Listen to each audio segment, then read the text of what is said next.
84 लक्ष प्रकारची शरीर त्यागल्यानंतर मिळालेलं आहे, म्हणून हे जीवन परत मिळणार नाही, हे मनुष्य शरीर परत मिळणार नाही. याच्यामध्येच काय करा, भगवंताची भक्ती करा आणि भगवंतांना प्राप्त करून कुठं जावा, धामामध्ये जावा. याच्यासाठी हे आहे. आता इथं म्हटलं ना, मृत्यू के समय सब कुछ खत्म हो जाता, समाप्त हो जाता है. आता याच्या संदर्भात आध्यात्मिक दृष्टिकोन काय आहे पहा. हम म्हणजे आपण मांस आणि हाडांपासून बनलेलो हे जे भौतिक शरीर आहे हे म्हणजे आपण नाही. तर आपण कशापासून बनलेला आहे, आपण भौतिक शरीरामध्ये बद्ध असलेला, आपण बद्ध नाहीये भौतिक शरीरामध्ये. या भौतिक शरीराच्या पलीकडे आपण आहे, ज्याला आत्मा आहे. आणि आत्मा कसा आहे, स्वतंत्र आहे. तो याच्यामध्ये शरीरामध्ये बद्ध होऊ शकत नाही. आणि सगळ्यात महत्वाचं म्हणजे ज्या वेळेला आपलं शरीर काम करणं बंद करतं त्यावेळेला आपल्याला काय म्हटलं जातं बरं. ज्या वेळेला शरीर काम करणं बंद करतं त्यावेळेला काय म्हणतात, काय झाला, शरीराचा मृत्यू झाला असं म्हटलं जातं. पहा इथं जे दिसणारे आहेत, एक गाय आहे, एक माणूस आहे, हत्ती आहे, वेगवेगळे पशु आहेत. प्रत्येकाच्या हृदयामध्ये काय आहे, आत्मा आहे.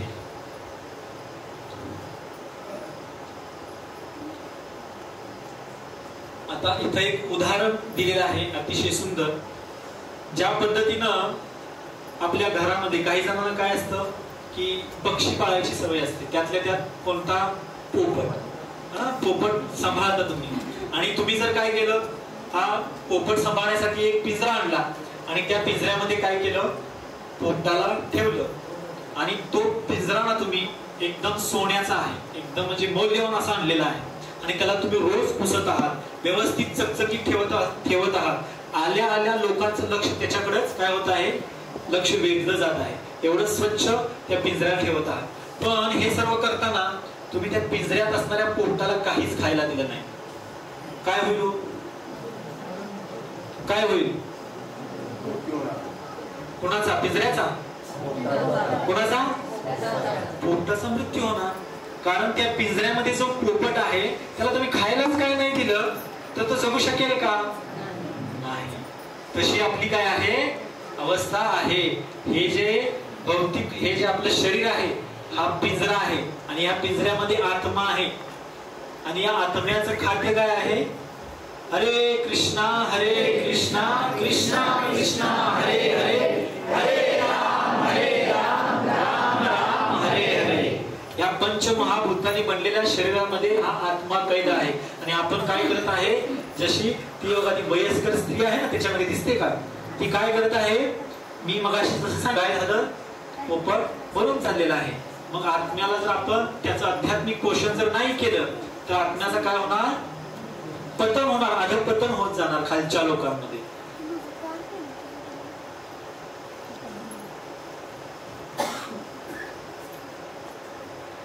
आता पहा, आता ह्या आत्म्याचं अस्तित्व आहे याची काही वैज्ञानिक प्रमाण आहेत. विज्ञानाने हे काय केलेलं आहे, मान्य केलेलं आहे. तर पहा याच्यामध्ये वेगवेगळ्या पद्धतीनं आपण आत्म्याचं अस्तित्व जाणू शकतो. त्यामध्ये 3 गोष्टी सांगितलेल्या आहेत. एक व्यवहारिक ज्ञान आहे, आत्मा आहे किंवा नाही, एकदम साधं सिंपल उदाहरण. दुसरं चेतना आहे. तिसरं आसन्न मृत्यू अनुभव, म्हणजे मृत्यूच्या जवळ असणाऱ्या लोकांचे अनुभव आहेत. आणि शरीर बाह्य अनुभव आहेत आणि पुनर्जन्म. असे 4 पद्धतीचे काय आहेत की प्रमाण आहेत. त्यातलं आता पहिलं आपण बघूया, व्यवहारिक प्रमाण, व्यवहारिक ज्ञान, जे सगळ्यांना माहिती आहे. ज्या वेळेला एखाद्या घरामध्ये एखाद्या व्यक्तीचा मृत्यू होतो त्यावेळेला काय करतो आपण, पाहिले का तुम्ही, कोणाचा मृत्यू झाल्यानंतर काय करतात बरं, विशेषतः म्हाताऱ्या लोकांना माहित असेल काय करतात. कुठंतरी एखाद्या घरामध्ये किंवा आपले नातेवाईक वगैरे कोणीतरी एक्सपायर झालं तर काय करतो, जातो आणि काय करतो, हसतो, रडतो ना. काय म्हणून रडतो, खूप चांगला होता, गेला बिचारा. पण कोण गेला, हा कोण गेला? कौन चला गया? ज्याच्यासाठी आपण रडत आहे, ज्याच्या बरोबर संपूर्ण आयुष्य राहिलेलं आहे, ज्याच्या बरोबर आपलं काही आसक्तीचे संबंध आहेत, ती व्यक्ती तरी इथंच आहे. मग आपण रडतोय तो गेला, तो गेला, खूप चांगला होता. आणखी काही काही काही काही ज्या आहेत नाहीत, आता तो ऐकायला नसतो, काय सगळ्या गोष्टी आठवून काय करत असतो, रडत असतो. तो गेला गेला गेला. अरे पण गेला कोण? जाणारा व्यक्ती इथंच आहे, ते शरीर तर इथंच आहे ना, मग गेला कोण? हा जाणारा कोण आहे? आत्मा आहे. आणि हा आत्मा निघून गेल्यामुळं या शरीराला काय समजलं जातं? मृत समजलं जातं. गेला बघा आत्मा निघून. दरअसल आत्मा निघून हे काय आहे? व्यावहारिक ज्ञान आहे, माहित आहे सगळ्यांना. एखादा जर व्यक्तीचा मृत्यू झाला की त्याच्या शरीरातून आपण जनरल भाषेत त्याला काय म्हणतो? त्याचा प्राण गेला, त्याचा जीव गेला असं म्हणतो. म्हणजे काय झालं? त्याच्या शरीरातून आत्मा निघून गेला. ते शरीर हे तिथंच आहे, ज्याच्या बरोबर आपले प्रेमाचे संबंध होते, ती व्यक्ती तिथंच असते, पण आपण गेला गेला म्हणत असतो. म्हणजे जाणारा कोण आहे? आत्मा आहे. आहे की नाही आत्मा? ठीक आहे. पुढे दुसरं आहे चेतना, हे प्रमाण आहे. आता पहा, याच्यामध्ये इथे एक कॅमेरा आहे. कॅमेरा तर हा जड पदार्थ आहे. कॅमेरामध्ये काही हे आहे का? सजीव असण्याचे काही गुण आहेत का? चेतना काय आहे का? नाही. तर ह्या कॅमेऱ्याला हा जो प्रकाश आहे ना, तो कसा दिसायला लागलाय? लाल दिसतोय. त्याला प्रकाश काय दिसायला लागलाय? लाल. पण ह्या लाल प्रकाशामध्ये दोन वृद्ध झालेले जोडपे, म्हणजे पती पत्नी ज्यावेळेला ह्या लाल प्रकाशातून जातील त्यावेळेला त्यांनी असा विचार करतील, जाताना ते विचार करू शकतात काय? त्यांचं पूर्व आयुष्य. ज्या वेळेला तिथून हे असे सचेत प्राणी म्हणजे मनुष्य प्राणी ज्या वेळेला जातील त्यावेळेला ते काय विचार करतील? त्याच्या भूतकाळातल्या आठवणी आठवतील. ज्या वेळेला आपण तरुण होतो त्यावेळेला आपण इथून जात होतो, आणखी काही मजा केली, काय केली ते त्याच्यामध्ये हे करू शकतो. पण याच्यामध्ये सांगण्याचं काय तात्पर्य आहे? हा कॅमेरा जो आहे याच्यामध्ये कुठलीही चेतना नाही. हा निर्जीव आहे. आणि हा निर्जीव पदार्थाला काय दिसायला? निर्जीव वस्तूला हा फक्त लाल प्रकाश दिसत आहे. पण जसा इथं एखादी सजीव वस्तू म्हणजे मनुष्य प्राणी जाईल त्यावेळेला तो त्याच्या भूतकालीन आयुष्याबद्दल विचार करू शकतो. म्हणजे कॅमेरा करू शकत नाही, पण सजीव वस्तू करू शकतो. म्हणून सजीवाच्या शरीरामध्ये किंवा शरीरामध्ये आपल्या काय असतो? आत्मा असतो. पुढे आहे तिसरं, आसन्न मृत्यू अनुभव, नियर डेथ एक्सपिरियन्स. आता इथे तुम्हाला चित्र दिसत आहे.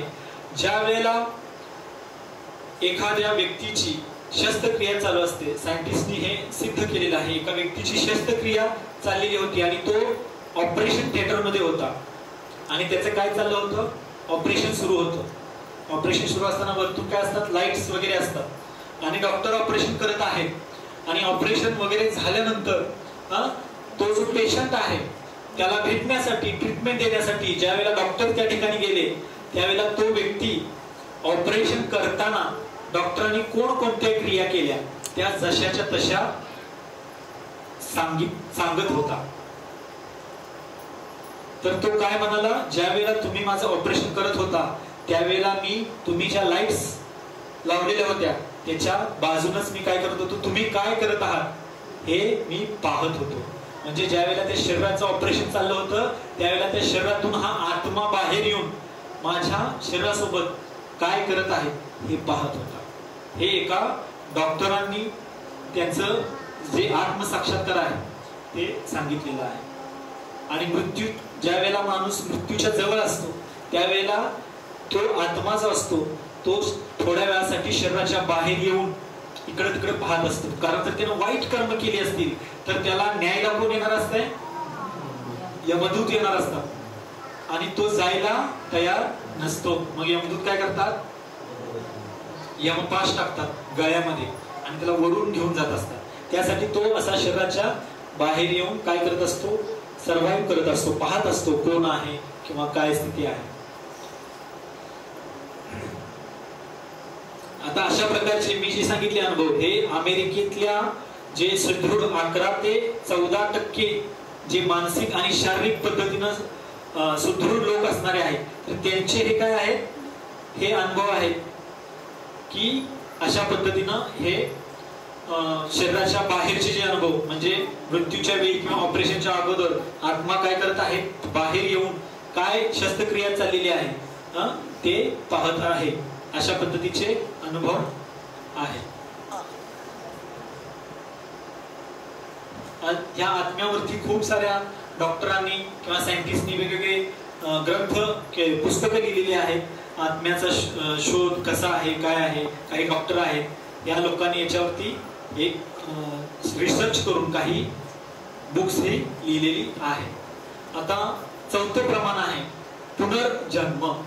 आहे विश्वास याच्यावर कोणाचा की पुनर्जन्म होतो, याच्यावर विश्वास आहे का? आहे का? नाही तर ठीक आहे, हे बघूया आपण. तर हे एक सायंटिस्ट आहेत, मनोवैज्ञानिक प्रोफेसर इयान स्टीव्हन्सन. तर यांनी काही बाबतीत काय केला, अभ्यास केलेला आहे पुनर्जन्मावरती आणि त्यांना काय आढळलं ते पाहूया.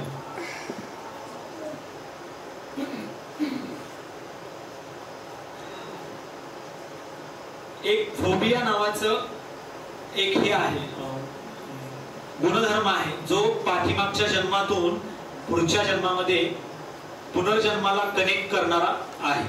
तर त्याच्यामध्ये काय आहे की त्याची ज्या पद्धतीनं त्या व्यक्तीचा मृत्यू झालाय, कशा पद्धतीने म्हणजे एखाद्याचा काय झाला, अपघात होऊन मृत्यू झालाय किंवा कोणत्या पद्धतीने त्याचा मृत्यू झालेला आहे त्याच्याशी संबंधित त्याच्या पुनर्जन्मामध्ये काय होतं, कनेक्शन जोडलं जातं. जसं की उदाहरणार्थ इथे सांगितलेलं आहे, जर पाठीमागच्या वेळी जर एखाद्याचा मृत्यू कशामुळं पाण्यात बुडून झालेला असेल तर त्याच्या पुढच्या जन्मामध्ये त्याला पाण्यापासून फार भीती वाटते, पाण्याचं काय वाटतं, त्याला भय वाटतं. तर हा फोबिया म्हणजे हे कनेक्शन असतं, त्याला काय वाटतं, पाण्याबद्दल भीती वाटते. जसं एखाद्याचं जर पाठीमागचं जीवन त्याचा जर खून झाला असेल, चाकून जर त्याचा खून करून त्याचा जर मृत्यू झाला असेल तर त्याला ब्लेड किंवा हे अशा काही धारदार हत्यार आहेत त्याच्याबद्दल त्याला भीती असते. एखाद्याचा मृत्यू कुणी गोळी घालून जर एखाद्याचा मृत्यू झाला असेल तर त्याच्या पुढच्या जन्मामध्ये त्याला मोठी मोठी अस्त्रे असतात, अग्निअस्त्र वगैरे हे अस्त्रे असतात, मिसाईल्स वगैरे, याच्यापासून त्याला भीती वाटत असते. तर असं हे आहे. त्यानंतर आणखी एक उदाहरण आहे जे आपल्याला डे टू डे लाईफ मध्ये काय दिसतात, नाही मुलं दोन कोण आहे, जुळी मुलं म्हणजे जोडलेली एकमेकांना, तसंच दिसतंय. अहो पहा ना, दोघांमध्ये कॉमन मध्ये 2च कान आहेत, मग ते जोडलेले आहेत ना, ते कसे आहेत, जुळे आहेत, जुळे जन्मलेले आहेत. आता त्यांच्या बाबतीत काय आहे बघा, ह्या जुळ्या जी मुलं असतात त्यांच्या स्वभावामध्ये अंतर असतं आणि हे अंतर कशामुळे असतं, दिसायला तर एकसारखे आहे पण त्यांच्या स्वभावामध्ये अंतर असण्याचं किंवा त्यांच्यामध्ये भेद करण्याचं एक माध्यम काय आहे, आत्म्यामुळे त्यांच्या स्वभावामध्ये अंतर असतं. एखादा काय असतो, अतिशय दयाळू असतो किंवा काय म्हणतो त्याला सौज्वल असतो आणि एखादा क्रोध करत असेल तर की आपल्याला लक्षात येतं हा क्रोध करणारा आहे, हा कोण आहे, सौम्य आहे आणि हा कोण आहे, गोम्य आहे. तर हे आपण त्याच्यावरून भेद करू शकतो. तर इथं म्हटलेलं आहे, भले ही समान जुड़वा शारीरिक रूप से एक ही आनुवंशिक सामग्री से एक ही अंडे के विभाजन से पैदा हुए हो, लेकिन उनके स्वभाव में आश्चर्यजनक विरोधाभास हो सकता है. स्वभाव में अंतर, 2 अलग अलग आत्माओं के 2 अलग अलग शरीरों में पुनर्जन्म होने के कारण होता है. 2 वेगवेगळ्या आत्म्यांचं 2 वेगवेगळ्या शरीरामध्ये काय झालं, विभाजन, शरीरामध्ये पुनर्जन्म झाल्यामुळं हे असं होतं. त्यानंतर आणखीन एक अभ्यास आहे या पुनर्जन्मावरती केलेला. तर आता इथे छोटासा व्हिडिओ आहे, तर पहा. याच्यामध्ये एक मुलगा आहे. They have the same name and boyish good looks. James M. Houston, raised in the Midwest. James M. Leininger, a young boy from the Bayou. Whoa! There's something in the eyes. It's undeniable. That's not all they share. हे लहान असताना, मोठा असताना काय होतं, त्याला लहान असल्यानंतर काय वाटते. I can make the Japanese easy as pie. लहान असताना पहिल्या जन्मात पायलट होता. हेलिकॉप्टर वगैरे तो चालवायचा, प्लेन वगैरे. And every night he slept with his G.I. Joe action figures, which he named. Here's home video. While the other kids casually. एवढा छोटा आहे. याच्या पुनर्जन्माच्या ज्ञानाच्या आधारावर तो काय करत आहे पहा. Watch as he checks the underbelly. Then climbs inside, donning the headset. I said, "Oh look, there's a bomb in the bottom." He said, "That's not a bomb, that's a drop tank." Bouncing about in the cockpit, James was flying high. That night, their world would change forever. He started having nightmares, and that was my first indication. पहिल्या जन्माच्या ज्ञानाच्या आधारावर तो काय करत आहे. विमान, cycle नाही, काय चालवत आहे, विमान चालवत आहे. ही कोण आहे, त्याची आई आहे. तिचं हे सांगत आहे, जे काही अनुभव आहेत ते. त्याच्यामध्ये इंटरेस्ट बघा त्याला. विमानामध्ये त्याची चित्रही काढण्याचं, विमानाचे चित्र काढणार, पॅराशूट ड्रायव्हिंगचे चित्र काढणार.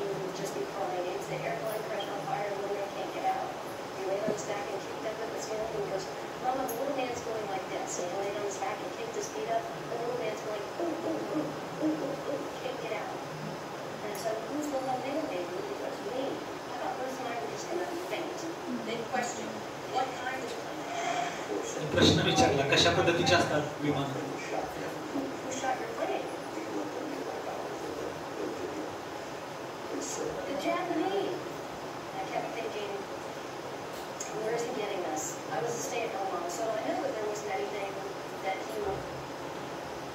तर अशा पद्धतीनं हे पुनर्जन्मावरती आहे. आणखीन ही एक मुलगी आहे, त्यांनीच त्या डॉक्टर इयान त्यांनीच हे अध्ययन केलेलं आहे. तर शुक्ला गुप्ता ही मुलगी आहे, ती आपल्या पाठीमागच्या जन्माबद्दलची आठवण सांगत आहे. तिथं गेल्यानंतर त्या शुक्ला गुप्ताची जी वय आहे ते 5 वर्षापेक्षा जास्त नव्हतं, पण ती तिच्या गावामध्ये पहिल्या जन्मामध्ये कुठं राहत होती, तिथं जाऊन तिचे जे सासू आहेत, सासरे आहेत, त्या सगळ्यांना ओळखते, सगळ्यांची ओळख सांगून देते. घर कुठं आहे तिचं, काय आहे हे सर्व सांगते. तर उसने पिछले जीवन काल का मागच्या जन्मातलं घर दाखवलं. तिचे जे कोण सासरे आहेत, पती आहे, तिचा मुलगी आहे, ते सगळ्याबद्दल तिनं काय सांगितलं, ओळख करून दिली. तर याच्यावरून आपण जाणू शकतो की पुनर्जन्म होतो. आणि याच्याबद्दल वेगवेगळ्या प्रसिद्ध वैज्ञानिकांनीही मतं मांडलेली आहेत. बेंजामिन फ्रँकलिन आहे, त्यानंतर जॉन एडम्स आहे, शुक्रांत यांनी, असे वेगवेगळ्या शास्त्रज्ञांनीही हे पुनर्जन्मावरती काय केलेलं आहे, मान्य केलेलं आहे. आता जिवंत व्यक्ती आणि रोबोट याच्यामध्ये काय अंतर आहे, यंत्रामध्ये काय अंतर आहे. तर मगाशी आपण जसं पाहिलं त्या पद्धतीनेच आहे. ज्याच्यामध्ये चेतना आहे त्याला आपण काय म्हणतो, जिवंत शरीर म्हणतो. आणि एखाद्या यंत्रामध्ये काय चेतना असू शकते का, नाही. आता हा कॅमेरा आहे, हे समोरचं जे चित्र आहे, या समोरच्या चित्रामध्ये तो व्यक्ती आपल्याला कसा दिसत आहे, भावनिक झालेला आहे, पाऊस पडत आहे, त्याला काहीतरी दुःख झालेलं आहे, त्यामुळे तो रडत आहे. पण हा कॅमेरा तो बघू शकतो का, नाही. तो काहीच अनुभव करू शकत नाही, तो फक्त ते पिक्चर कॅप्चर करत आहे. पण हेच एक न्यायाधीश किंवा एक सचेतन व्यक्ती बघेल त्यावेळेला त्याला जाणवेल की तो भावनिक झालेला आहे. तर तो अनुभव करू शकतो. कोणी म्हणजे भावना नसते निर्जीव वस्तूंना, रोबोट वगैरे यंत्र असतात त्यांना. आणि मनुष्यांना उत्साह आहे, दुःख, सुख, ह्या सगळ्या भावना त्या यांच्यामध्ये असतात. तर एक वेळेला श्रील प्रभुपादांना एका रिपोर्टरने प्रश्न विचारला की आपलं शरीर जे आहे ते एवढं गुंतागुंतीचं मशीन असल्यासारखं आहे, तर हे खराब किंवा अपघातग्रस्त झालं तर आपल्या शरीराला शक्ती देणाऱ्या आत्म्याची चिंता करायची आपल्याला काय गरज आहे, असं त्यावेळेला ज्यावेळेला ते विचारतात त्यावेळेला प्रभुपाद त्याच्यावरती उत्तर देतात की जर तुमची एखादी गाडी असेल किंवा तुमचा कम्प्युटर असेल तो कधी वाढतो का? कम्प्युटर आता एवढा आहे, लॅपटॉप 1 तासापूर्वी एवढा होता, आता काही बदल झालेला दिसतोय का तुम्हाला? नाही. किंवा तुमच्या जवळ एखादी नर गाडी आणि मादा गाडी आहे, जे दोघं एकत्र येऊन आणखी एक नवीन गाडी तयार करू शकतात, असं आहे का? नाही. तर त्यासाठी जीवात्मा व्यक्तीचं किंवा शरीराला काय जीवन बनवतो. जीवात्म्यामुळे शरीराला काय मिळतं?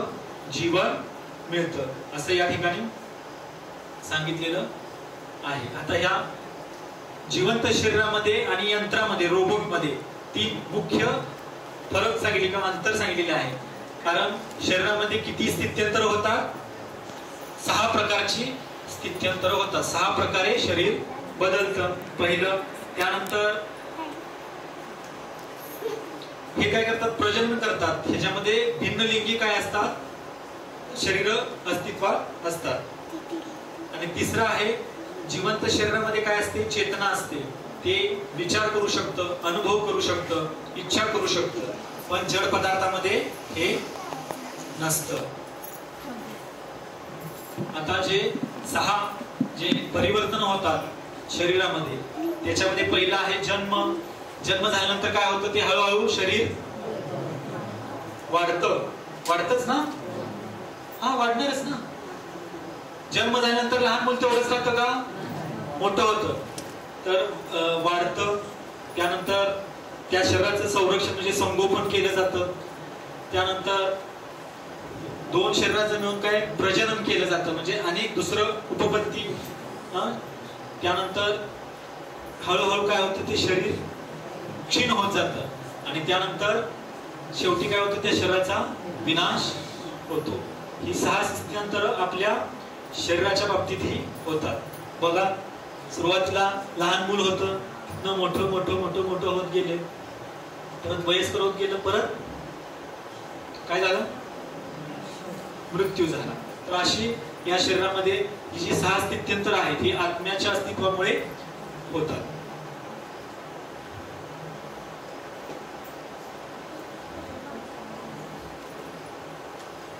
तर मन आपण कसं नियंत्रित करू शकतो याच्यावरती आहे. थोडंसं फास्ट जावं लागेल आपल्याला.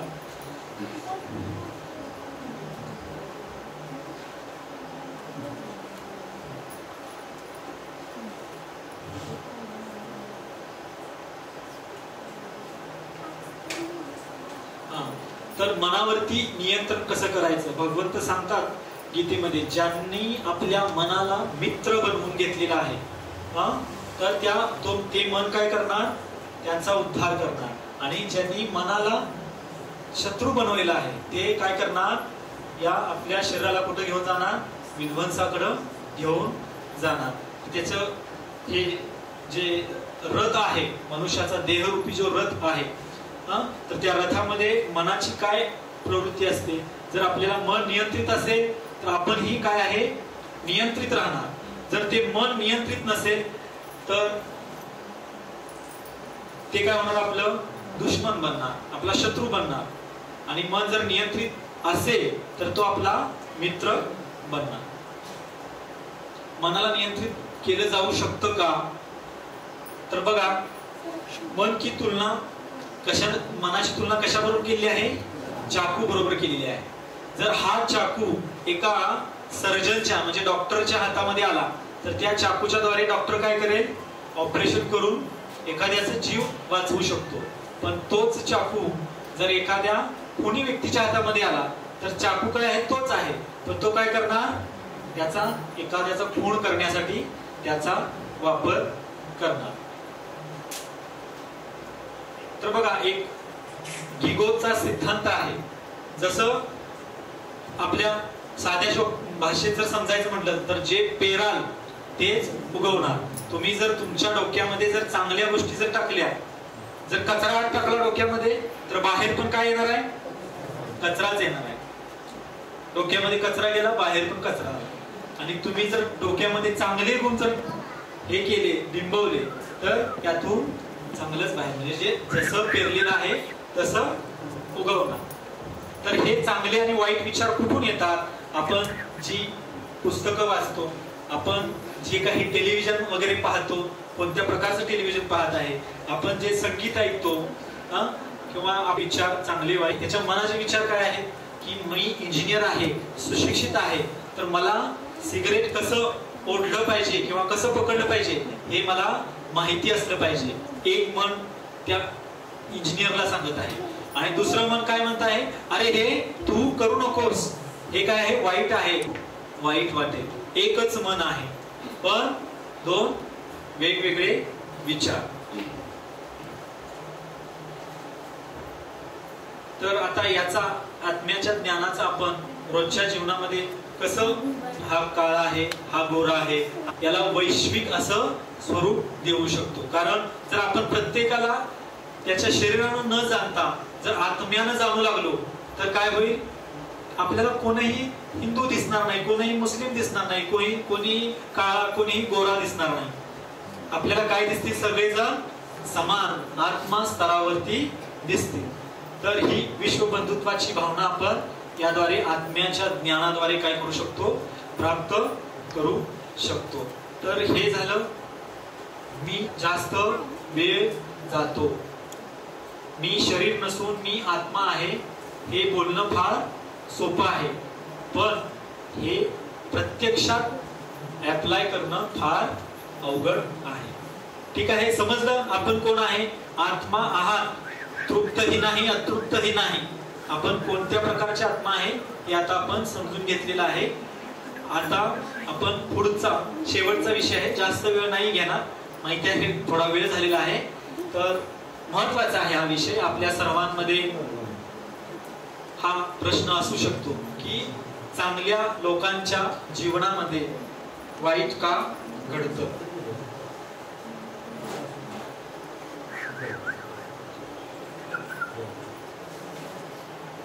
चांगल्या लोकांच्या जीवनात वाईट गोष्टी का घडतात? कुणाला माहिती आहे का घडतात? आपण म्हणत असतो ना, आम्ही एवढं म्हणजे एवढं आम्ही एखाद्याशी चांगलं वागतो की आम्ही कोणाच्या वाळ्या पाचोळ्यावरती पाय दिला नाही कधी, तरीही आमच्याच बाबतीत असं का? असं म्हणतात ना की माझ्याच बाबतीत हे का? असा कधी तुम्हाला प्रश्न पडलाय? हे माझ्यासोबत का होतं? व्हाय मी? माझ्याच बाबतीत का? पडलाय? कुणाला पडलाय बरं? हात वरती करा. यस, तुम्हाला पडलाय. आणखी सगळ्यांनाच पडलेला आहे, माझ्याच बाबतीत का? तर पहा, तर आपल्या माझ्याच बाबतीत हे वाईट का घडतं हा प्रश्न ज्यांना ज्यांना पडलेला आहे त्यांनी कधी जाणण्याचा तुम्ही कधी प्रयत्न केला का की का घडत असेल बरं असं? पूर्वजन्मीचं कर्म होतं म्हणून हे माझ्या बाबतीत घडत आहे. ठीक आहे, बघूया आपण आता काय आहे. तर बघा, ही जी भगवद्गीता आपण आता अध्ययन करत आहे याच्यामध्ये प्रमुख 5 विषय आहेत. किती विषय आहेत? 5 विषय. पहिला आहे आत्मा, ईश्वर. पहिल्यांदा इथं हा क्रम असा आहे, ईश्वर म्हणजे भगवान श्रीकृष्ण, त्यालाच आपण परमात्मा असंही म्हणतो, जे की भगवान श्रीकृष्ण आहे. दुसरा आहे जीव, जीव म्हणजे जीवात्मा, तो भगवंताचा काय आहे? अंश आहे. तिसरा आहे प्रकृती, प्रकृती म्हणजे ही संपूर्ण सृष्टी. चौथा आहे काळ, भगवंताची ही काय एक शक्ती आहे, विस्तारित शक्ती आहे आणि याच्या प्रभावानं, काळाच्या प्रभावानं सृष्टी होते, तिचं संगोपन होतं आणि तिचा नाशही होतो. आणि 5वं आहे कर्म.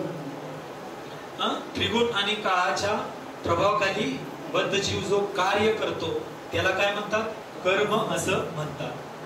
तर पहा, आपण ईश्वर म्हणजे कोण ते पाहिलेलंच आहे. काल भगवान श्रीकृष्ण कसे ईश्वर आहेत, भगवंत आहे.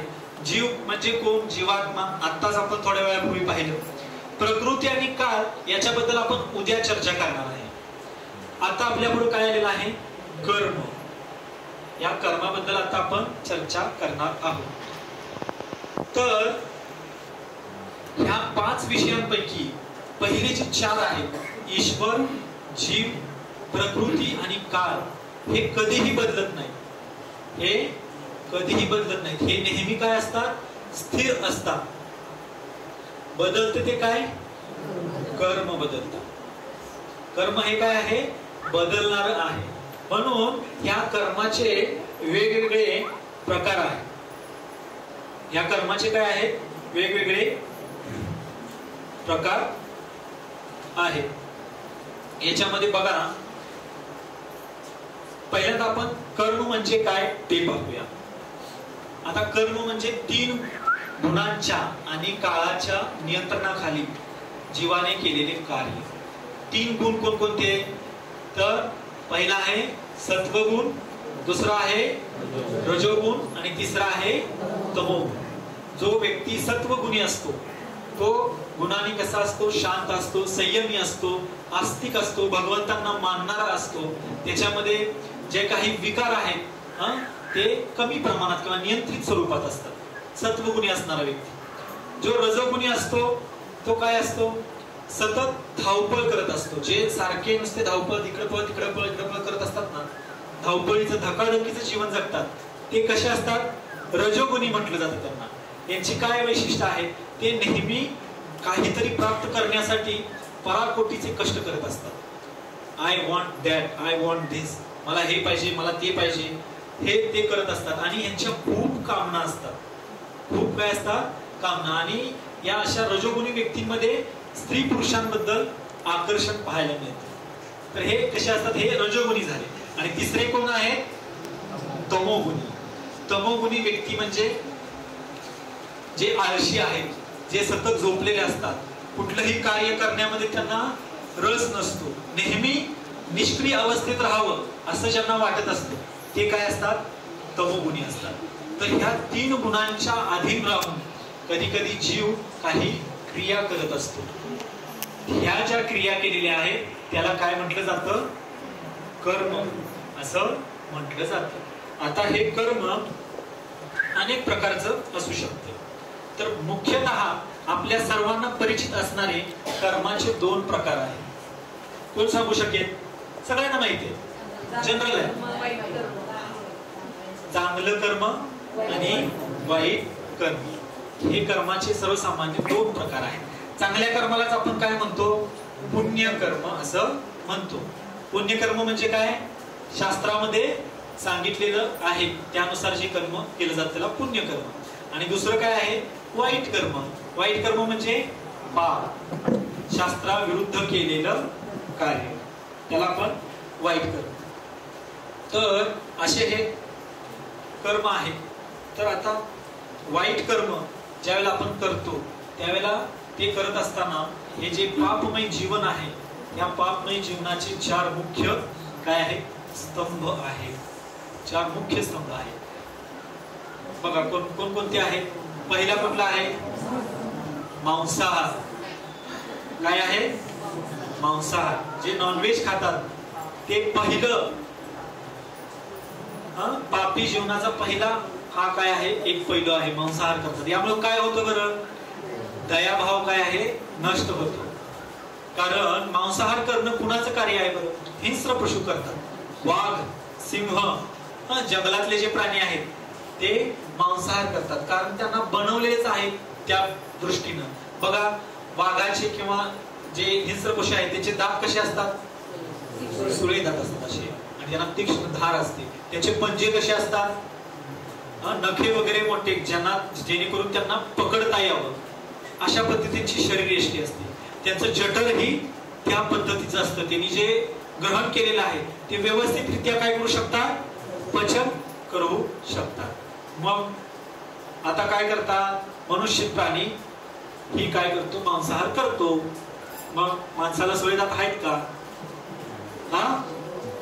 आहेत का सुळेदात असे बाहेर आलेले किंवा नखे वगैरे नाहीये, तर माणसाने काय केलं नाही पाहिजे, मांसाहार केला नाही पाहिजे. ज्या वेळेला मांसाहार करतो आपण त्यावेळेला जशी त्या हिंस्र पशुमध्ये पुढच्या त्याच्या शिकारीबद्दल किंवा दुसऱ्या जीवाबद्दल काही त्याला दयामया नसते, दया वाटत नाही, त्याच पद्धतीनं आपण जर मांसाहार ज्या वेळेला करू त्यावेळेला आपल्यामधली दया नष्ट होते. आपण इतर जीवांप्रती दया भाव आपल्यामध्ये राहत नाही. पहा तुम्ही, जो मांसाहार करत नाही, एकदम सात्विक आहार घेतो तो व्यक्ती आणि जो मांसाहार करतो तो व्यक्ती क्रोधी असणार, जास्त क्रोध असणार त्याच्यामध्ये. त्यानंतर दुसरा आहे व्यभिचार. व्यभिचार म्हणजे परस्त्रीशी संबंध ठेवणे, अनैतिक संबंध ठेवणे, विवाह बाह्य संबंध ठेवणे म्हणजे व्यभिचार करणे. याच्यामुळे काय होते, पवित्रता नष्ट होते. त्यानंतर नशापान. नशापान म्हणजे दारू सिगार वगैरे आपण घेत असतो, त्यामुळे काय होते, आपली तपस्या काय होते, भंग होते. कारण आजच्या कलियुगामध्ये ह्या सर्व गोष्टींपासून, नशापान वगैरे ह्यापासून लांब राहणं ही फार मोठी काय आहे, तपस्या आहे. कारण ज्या वेळेला तरुणावस्थामध्ये येतात मुलं त्यावेळेला त्यांना वाटत असतं सोशल मीडियावरती बघून किंवा युट्यूब वगैरे आधी टेलिव्हिजन वरती बघून, हा हे काय आहे, आपण या पद्धतीनं काही करू शकतो. ते मग एखादं व्यसन अंगीकारतात आणि काय करतात, त्याला आपलं पॅशन बनवतात. फॅशन नव्हे, पॅशन. एक असते फॅशन आणि दुसरं असतं पॅशन. ते काय आपल्या जीवनाचा एक भाग बनवून टाकतात आणि ते व्यसन करत असतात. मग काहीतरी खातात, काहीतरी ड्रग्ज घेतात, मग हे व्यसनाचं पान करत असतात आणि एक वेळ अशी येते की हे व्यसनच काय करतं, त्या व्यक्तीला खाऊन टाकतं. म्हणून या सगळ्यांपासून दूर राहणं ही एक मोठी काय आहे, तपस्या आहे. नशापान केल्यामुळे ही तपस्या नष्ट होते. त्यानंतर जुगार. जुगार वगैरे जे खेळत असतात त्यामुळे काय होतं, सत्यता नष्ट होती. कारण जुगार हा मुळी कशावरती अवलंबून आहे, असत्यतेवरती अवलंबून आहे. फसवलं जातं, इथं काय केलं जातं, फसवलं जातं, फसवून ते धन कमवलं जातं, त्यामुळं सत्यता नष्ट होते.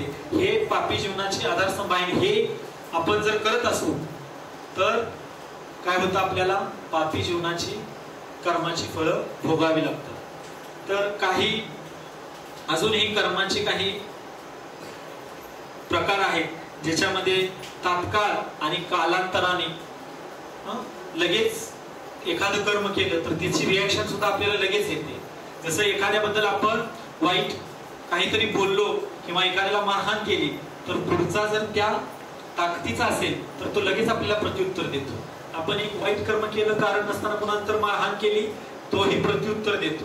लगेच त्याचं काय आलं, रिॲक्शन. लगेच कालांतराने तात्काळ होणारी आहेत काही कर्म. काही वैयक्तिक काही आपण वाईट कर्म करतो, काही सामूहिकरित्या वाईट कर्म केली जातात. तर हे असे वेगवेगळे कर्माचे काय आहेत, प्रकार आहेत. काही लोकांचा असा गैरसमज असतो की आज मी काय केली, पापकर्म केलेली आहेत आणि ह्या पापकर्मातनं जर मला मुक्त व्हायचं असेल, मी 10 पापकर्म केली तर मी काय करणार, 20 पुण्यकर्म करणार. म्हणजे काय होणार, या 10 पापकर्माद्वारे, या 10 पापकर्माचं फळ जे आहे ते 20 पुण्यकर्माद्वारे काय होईल, संपून जाईल. भौतिक जगातलं गणित लागू करतात, भागाकार करताना असतं ना, कसं करायचं, खाली 1000 आहे आणि वर 0 आहे, उत्तर ह्या शून्याला हे 0 गेले, ह्या शून्याला हे 0 गेले, एवढं राहिले. तसं नाही. पुण्यकर्म केल्यानंतर वाईट कर्मे काही नष्ट होत नाही. पुण्यकर्माचं फळ तुम्हाला भोगावंच लागणार आणि सोबत जेवढी तुम्ही पापकर्म केलेली आहे तेही तुम्हाला भोगावंच लागणार आहे. मग ह्याच्यावरून आपण समजून घेऊ शकतो की चांगल्या लोकांच्या जीवनात कधीच वाईट गोष्टी घडत नाहीत. वाईट गोष्टी घडतात कोणाच्या जीवनात, अर्थातच वाईट लोकांच्या बाबतीत वाईट गोष्टी घडतात.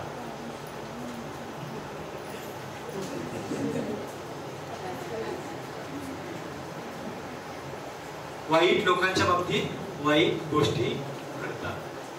तात्पर्य काय आहे, ज्यांची कर्म चांगली आहेत, जे चांगली कर्म करत आहेत, त्यांना ह्या सगळ्या गोष्टी सहन कराव्या लागणार नाही. आता प्रश्न आहे की आता आम्ही सर्वजण, तुम्ही सर्वजण आलेला आहात, तुम्ही चांगलीच कर्म करत आहात. मी काय असं म्हणणार नाही की तुम्ही वाईट कर्म करत आहात. तुम्ही सर्वजण चांगले कर्म करत आहात, तरीही काही तुमच्या भूतकाळात कर्मांमुळे तुम्हाला आता त्याची काय फळ भोगावी लागतात.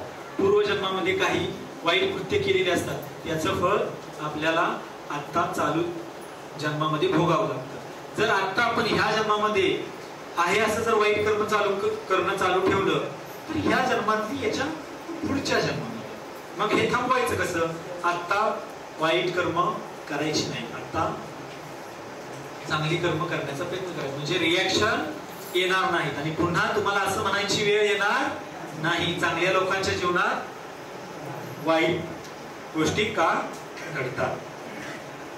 आता तुम्ही म्हणताय एवढं सगळं सांगितलं प्रभूजी, पण वाईट लोकांच्या जीवनात वाईट गोष्टी घडतात, मग हे वाईट कर्म वगैरे करायचे नाही तर मग करायचं तरी काय करायचं? कारण भगवंत सांगतात कर्म तर प्रत्येकाला करावंच लागणार आहे. मग कोणत्या प्रकारचं कर्म करायचं? तर अकर्म. आता हे कसलं कर्म? कर्म माहीत झालं, वाईट कर्म माहीत झालं, चांगलं कर्म माहीत झालं, आता हे नवीनच अकर्म. तर पाहूया अकर्म म्हणजे काय. तर भगवद्गीतेनुसार कर्माचे 3 प्रकार आहेत. आता हे जे आपण पाहिले हे जनरलाइज सर्वसामान्यांना माहीत असणार. आता ह्या गीतेमध्ये 3 प्रकार सांगितले. एक सांगितलेलं आहे कर्म, दुसरं सांगितलेलं आहे अकर्म आणि तिसरं सांगितलेलं आहे विकर्म. आता सोपं आहे. कर्म म्हणजे पुण्यकर्म, चांगली कर्मे, आणि विकर्म म्हणजे वाईट कर्म. आता आपल्याला काय सांगितलेलं आहे? आपल्याला करायचं आहे कोणतं कर्म? अकर्म. अकर्म म्हणजे भगवंतांच्या इच्छेनुसार केलेलं कर्म म्हणजे काय? अकर्म. भगवंत जे सांगत आहेत ते. ज्या वेळेला आपल्याला एखादे शिक्षक शाळेमध्ये सांगतात मुलांना काय की तुम्ही हे करा आणि तुम्ही हे करू नका, डूज और डोंट्स, या 2 गोष्टी ज्या वेळेला सांगतात, पण हे सांगितलेल्या गोष्टी व्यतिरिक्त जर आपण तिसरी गोष्ट केली तर आपल्याला काय होते? काय होते? रिॲक्शन म्हणजे काय? आपल्याला पनिशमेंट, शिक्षा भेटणार. म्हणून भगवंतानी जी भगवद्गीतेत सांगितलेलं आहे ते कर्म करा. यज्ञार्थात कर्मणो अन्यत्र लोकोयम कर्मबंधन तदर्थम कर्म कौंतेय मुक्त संघ संवचन. म्हणजे यज्ञ म्हणजे काय म्हणलेलं आहे? यज्ञार्थात कर्मणो अन्यत्र, म्हणजे यज्ञाच्या भगवंतांच्या संतुष्टी प्रित्यर्थ काय करा? यज्ञ म्हणजे कार्य करा भगवंतांना संतुष्ट करण्यासाठी. भगवंत पुन्हा गीतेमध्ये सांगतात काय? कर्मण्ये वाधिकार असते मा फलेषु कदाचन. पुढं एवढंच माहित आहे. भगवंतांनी काय सांगितले गीतेमध्ये? कर्म करा, कर्म करा, कर्म करा, कर्म करा. कर्मण्ये वाधिकार असते मा फलेषु कदाचन.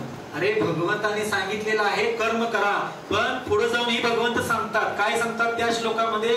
मा कर्म फल हेतुर्भु माते संगोसत्व कर्मणी. कर्मण्येवाधिकार असते, कर्म तुम्ही करा, मा फलेषु कदाचन. आणि ते जे तुम्ही कर्म करत आहात तर त्या केलेल्या कर्माच्या फळाची काय करू नका? अपेक्षा ठेवू नका. आणि समजा त्या कर्माच्या बदल्यात जर तुम्हाला फळ प्राप्त झालंच तर ते तुम्ही काय करा? भगवंत म्हणतायत मला अर्पण करा, भगवंतांना अर्पण करा. पण आजकालची लोक काल आपण अपुरा ज्ञान, अर्धवट ज्ञान असल्यामुळे आपण पुढचं काही पाहत नाही. तर अकर्म म्हणजे इथं सांगितलेलं आहे भगवंतांच्या इच्छेनुसार केलेलं कार्य.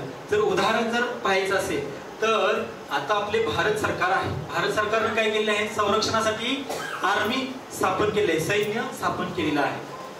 तर शासनाचा नियम काय? ज्या वेळेला तुम्ही बाउंड्री लाईन वरती एखादा सैनिक आहे तो तिथं काय करतो? त्याच्याकडची लायसन्सची काय असते? बंदूक असते, त्या बंदुकानं अनेक लोकांना मारतो, बरोबर ना? अनेक लोकांना तो शत्रूंना मारून टाकतो. पण तोच आपल्या गावी परत आला आणि तो जर मारायला लागला तर त्याला काय करतील? लोकांना मारलं तर त्याला शिक्षा होणार ना, कारण त्याला अथॉरिटी कुठली दिलेली आहे? सैन्याला, म्हणजे बाउंड्री लाईन वरती, बॉर्डर वरती शत्रूला मारण्यासाठी त्याला लायसन्स आहे. पण तो जर येऊन जर सर्वसामान्य लोकांमध्ये जर गोळीबार करू लागला तर तो काय होणार? शिक्षेस पात्र ठरणार. म्हणजे काय केलेलं आहे? शासनाने जे नियम घालून दिलेले आहेत त्यानुसारच त्याच्या अधिकाराचा त्याला वापर करायचा आहे. तसं भगवंतांनी भगवद्गीतेमध्ये काय केलेले आहे? नियम घालून दिलेले आहेत की कशा पद्धतीचं कर्म करायला हवं. तर त्याच्यानुसार ज्यावेळेला आपण कर्म करू आणि मिळालेल्या कर्माचं फळ भगवंतांना अर्पण करू त्यावेळेला आपण कर्म बंधनामध्ये अडकणार नाही. हे कसं आहे? कर्म यज्ञार्थात कर्मणो अन्यत्र. आता अर्जुन पण लढत होता भगवद्गीतेमध्ये आणि महाभारताच्या युद्धामध्ये दुर्योधन पण लढत होता. पण दोघांचे हेतू काय होते? वेगवेगळे होते. दोघांचे हेतू वेगवेगळे. अर्जुन काय करत होता? भगवंतांच्या प्रसन्नतेसाठी युद्ध करत होता आणि दुर्योधन काय करत होता? पांडवांचं राज्य बळकावण्यासाठी काय करत होता? लढत होता. त्यामुळे दोघांच्या कर्मामध्ये फरक आहे. हेतू योग्य नव्हता. तर आपल्याला जर कर्मबंधनातून जर मुक्त व्हायचं असेल तर आपण काय केलं पाहिजे? कसली कर्म केली पाहिजे? भगवंतांच्या प्रित्यर्थ काय केली पाहिजे? कर्म केली पाहिजे. ठीक आहे? लक्षात आलं? आता पहा, एक वाक्य आहे इथं. काय आहे? कोण वाचेल? मोठ्यानं वाचा. कोणीतरी एक जण. संपूर्ण जीवन ही तयारी आहे आणि मृत्यू ही अंतिम परीक्षा आहे. हा, काय आहे? संपूर्ण जीवन, जेवढं आपण जीवन जगणार आहे हे काय आहे? तयारी आहे. आणि या सगळ्या तयारीची मृत्यू म्हणजे काय आहे? परीक्षा आहे. आपण 10वीच्या बोर्डाला किंवा 12वीच्या परीक्षेचा अभ्यास एक वर्षभर, साधारण परीक्षा आहे, पास होण्यासाठी वर्षभर अभ्यास आपल्याला करावा लागतो. तर मृत्यू या अंतिम परीक्षेत जर आपल्याला पास व्हायचं असेल तर आपण काय केलं पाहिजे? नेहमी अभ्यासग्रस्त असलं, अभ्यासामध्ये व्यस्त असायला पाहिजे. तर आता हा अभ्यास करताना आपल्यामध्ये, आपल्या ह्या अभ्यासामध्ये एक मोठा अडथळा येऊ शकतो. तो अडथळा कोणता आहे ते आपण आता उद्या बघणार आहे. जे भगवद्गीतेतले 2 विषय, 5 विषयापैकी 2 विषय राहिलेले आहेत. एक आहे प्रकृती आणि दुसरा आहे काल.